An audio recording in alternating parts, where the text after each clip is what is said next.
So Trump is f***ing the markets from swinging back and forth on decisions of, I'm going to blow Iran to smithereens, to, oh, we're talking with them right now, we're almost at a resolution, to even things about tariffs, oil, war, all of that stuff. It's become increasingly apparent to all of you that these markets are very tough to trade. Right? There's constant random volatility, a ton of news wicks. So in this video, I'm going to paint you first an exact picture of what your current situation is in this market. Okay. You probably already know this shit. Okay. You probably know your bias or strategy, psychology, you probably know SMT, PO3, fair value gaps, market maker models. You know all of that technical stuff, right? And you feel comfortable with it. But here's the deal. You're still losing money, right? Okay. And you are not alone in losing money. You currently probably have no clear direction in the markets, and all you have right now is your strategy. Real quick, Top Step's normal statistics are only about 13% of people passing funded accounts, only 2 to 3% ever even reach a payout, and 0.1% of people actually ever reach live funding, okay? And I've gotten over 6 figures in payouts with multiple prop firms. I hit constant 5-figure months in payouts. I've been live funded multiple times with different firms. Point is here, trading is my career. I've been in these markets since COVID, so I've been through a ton of different market cycles. So you're probably about to comment, well, Jack, is there actually anything that we can do in Trump markets? Do we just have to eat these dog shit conditions? Like, you've been through multiple cycles, you tell me, because I'm fucking confused. I'm losing money. And here's the hard truth that you need to hear. Knowing ICT concepts does not just equal profitability. Knowing a strategy doesn't just equal profitability. Well, if that doesn't, what actually does? Okay? What actually does, especially in something as volatile as Trump markets and war markets, adapting to conditions and applying news analysis plus mastering your risk management in a specific manner based on the conditions is what will keep you profitable. And that's basically exactly the goal of this video. So after watching this entire video, you're going to learn exactly how to navigate Trump conditions through sourcing and analyzing news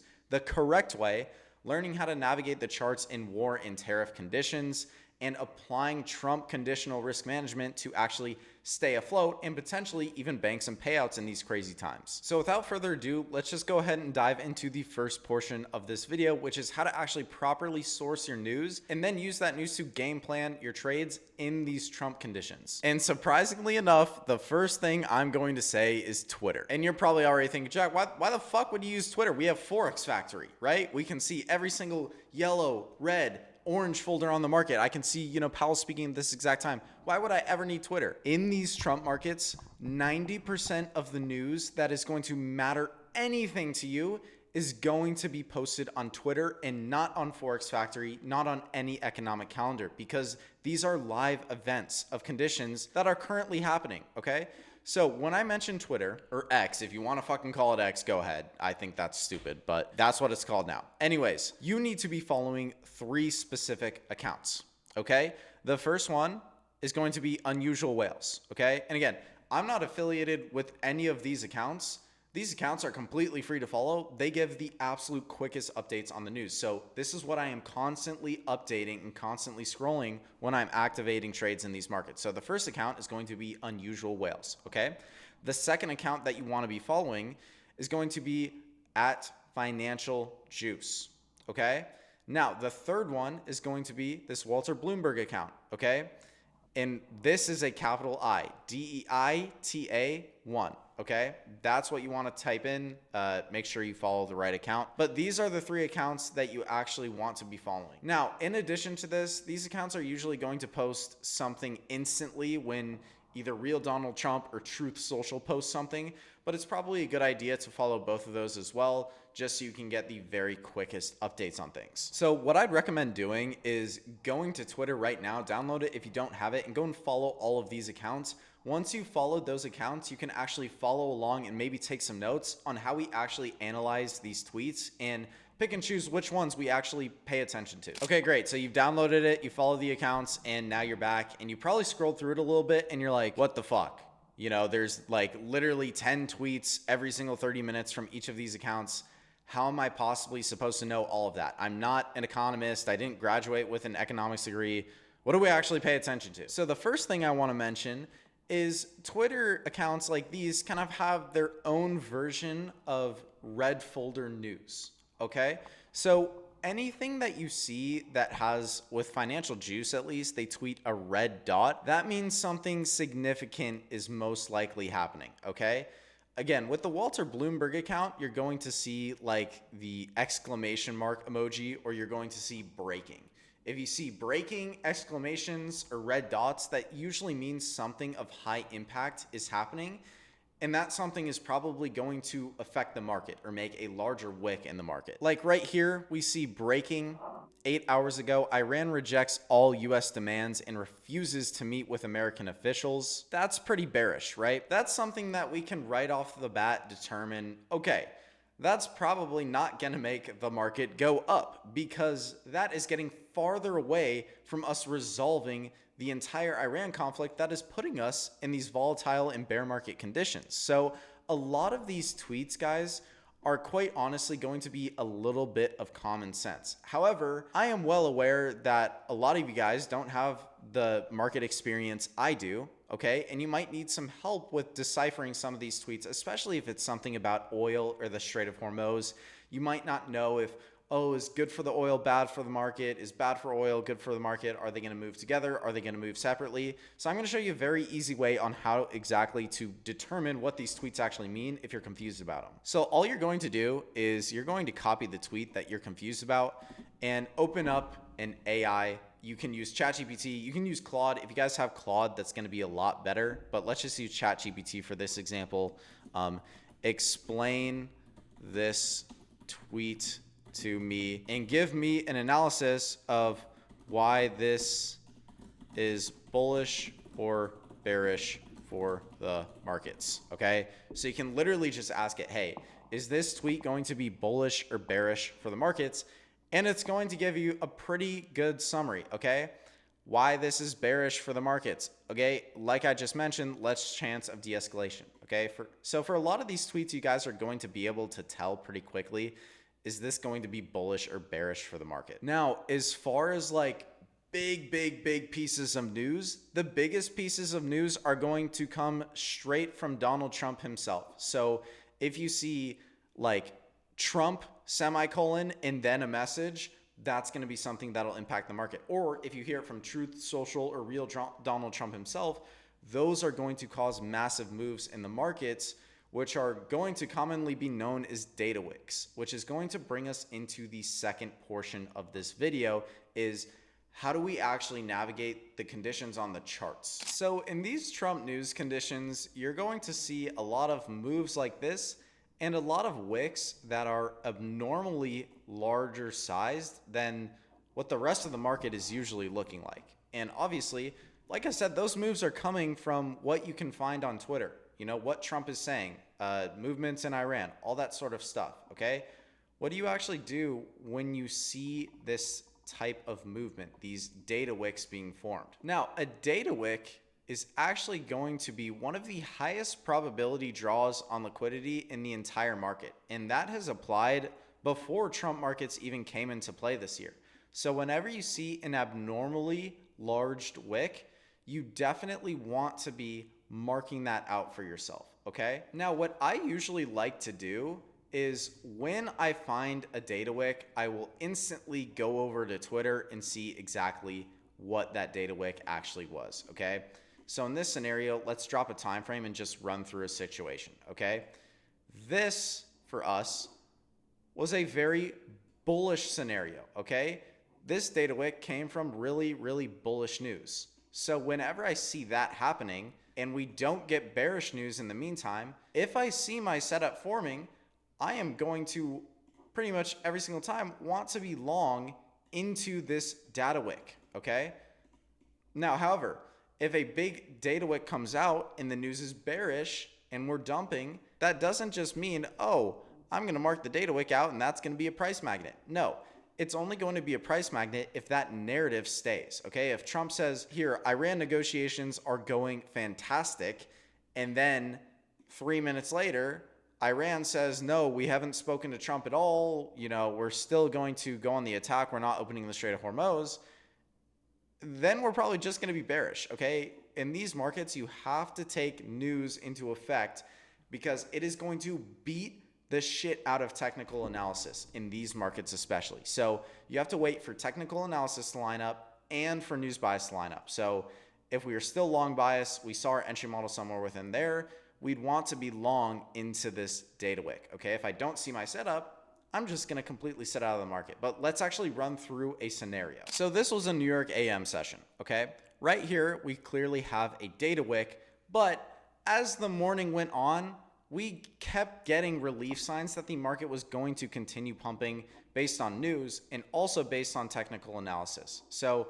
we aligned that, okay, one, there's a drawn liquidity, which is a data wick. Two, the bias is extremely bearish because we're reversing off like a monthly fair value gap down here, okay? And three, we're gonna look for our entry model to actually try and catch that, okay? So in this example, I might be wanting to trade a 30-minute PO3 since the market's about to open and we're already close to this drawn liquidity. So right off the bat, I can see the market open, put in a low of this candle and not sweep all of this liquidity, okay? And then I jump over to ES and I can see ES has swept all of this liquidity. So now that we have used Twitter in our news bias and we have a drawn liquidity, which in these markets are often going to be that data wick, then we just look for our entry model. So we have SMT at the lows. Now all I'm gonna do is wait for an entry confirmation, okay? Here, we actually get another data wick, which was bullish news. So we can use that as even another drawn liquidity, which is a great addition to this. So right off the bat, I can see, boom, new bullish fair value gap is finally getting respected after the bearish ones got inversed. Now I can basically just look for a change in the state of delivery, which is going to be right here. So boom, we get a change in the state of delivery. Boom, we go long, and we have about right here, we had a 1-to-1 is what we took on this trade and runs straight to the target. Now, in no way, shape, or form am I saying these chart conditions are easy to navigate, but it's all about doing three things: finding data wicks, identifying a bias that draws towards a data wick that has real narrative, you're not just making it up, and three, using your entry model to take a trade in that desired direction. And if you're unprofitable trading with prop firms or you don't have a strategy that you've completely mastered yet, that's why I put together a complete 10-hour, completely free course on literally everything I've learned in my last 5 years, how to trade my strategy, how to master it, and how to use it to actually rinse prop firms. I've gotten tons of messages from people who have already gone through the course in full and they're absolutely printing with it, from people who are beginners to people who have been trading for over 2.5 years. Now, I won't lie, a 10-hour free course might be boring for you if you're used to only sitting through 10-minute long YouTube videos, but if you go through this entire course, it could literally change the entire trajectory of your trading career. But that's why it's completely free for everyone. So if you do want to go through it and change your trading, then go ahead and click the second link in the YouTube description on this video. But with that being said, let's go ahead and move on to the third and final thing that you need to master to properly navigate the Trump markets. In my opinion, this is the most important, so listen up. Now, here's the real spill. You can do as much chart work as you want to, and at the end of the day, this video isn't really about chart work because what's most important in these conditions is going to be risk management shifts, otherwise known as capital preservation in these times. That is the real secret, not the strategy. And to actually know what we're talking about, we have to identify what is actually your problem in these markets. Is it conditions? What is it? You're losing money. You know that, okay?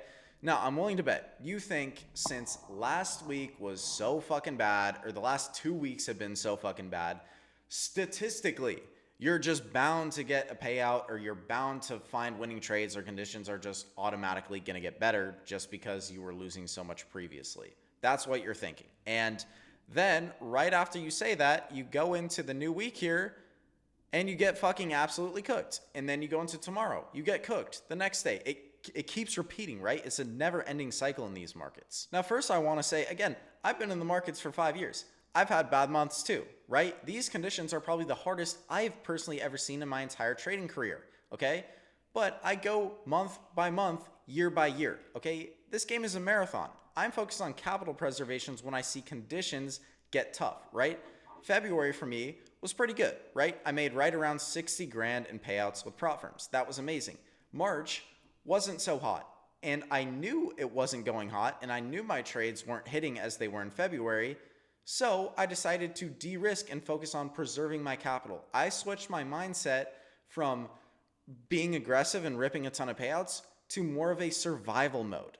And that's something that you pick up over years of experience that you need to start applying when conditions get really, really tough for you. You need to know yourself and know your own performance, and don't force it just because the money's not coming in this month like it was last month. Because I know if I was trading with the same aggressive risk that I was when conditions were good 2 months ago, I might have given a good amount of my profits back.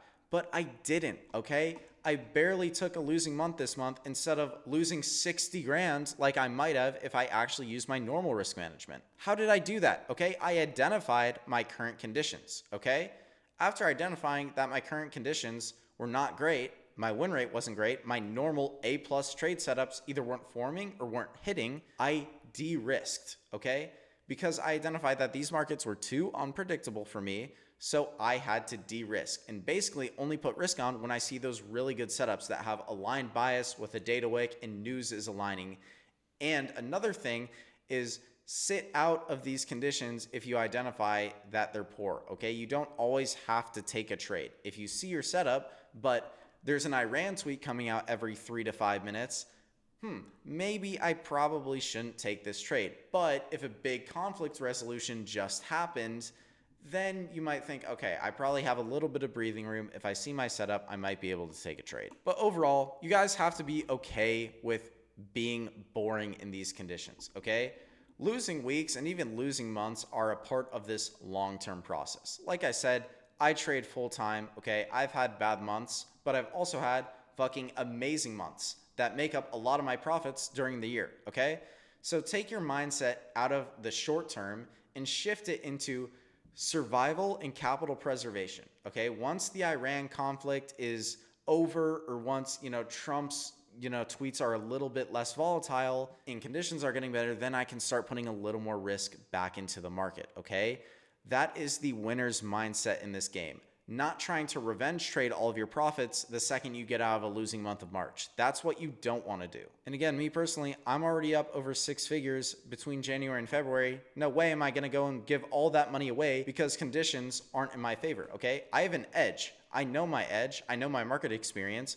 I'm not just going to go and revenge that because the market's just itself open, okay? If conditions aren't there, I'm either going to de-risk until they get better, meaning trade less of my prop firm allocation, or I'm just not going to trade at all. Now, given the New York AM session conditions have been difficult, the London session and some pre-market trades have actually been printing pretty nicely in these Trump markets. This is one of my one-on-one mentorship students, Dan, okay? In March here, 3/25/2026, he sent me this screenshot. This is a $10,000 payout from Bullnox. Pretty impressive in March conditions. And the month before, when conditions were a lot better, again, he sends me another fucking screenshot, random morning, $18,000 payout from Bullnox Live, okay? Live funded trader, ripping these fat ass payouts, okay? This is what his kind of normal trading day might look like. He has about $1.3 million in funded allocation. He's hitting 5K days with light risk, 10K, sometimes even 20K days with heavier risk on this diversification plan. Now, he's not doing this because he's lucky or because he's been in the market longer than you. He's doing this because we have a specific plan based on strategy, prop firm risk management, and diversification, and working directly with me one-on-one, day-to-day, reviewing every single one of his setups and building a system based on his specific situation and trading conditions that keep him consistently profitable. Now, again, I only work with a very small group of traders because if I have hundreds of people doing this, I can't get everyone these kinds of results, okay? I need a small group to actually put the TLC in to get these results for you. So with that being said, if you're sick of being unprofitable, whether it's in bad or good market conditions, go ahead and book an application call below. We'll see if you're a good fit. And look, I believe in my system because I've done it time and time again. So I actually put my money where my mouth is. I don't think any other trading creator does that. If you do happen to get accepted, then I guarantee you 10K in payouts, or I work for completely free until you get to that point. That's how confident I am. So again, if you do want to book a call to apply to the mentorship, then go ahead and click the first link in the YouTube description on this video. However, if you do want to check out how I scaled to over a $56,000 month with prop firms, you can go ahead and click this video right here. It's going to pop up on your screen. So click that, watch it next, and I'll see you guys in the next video.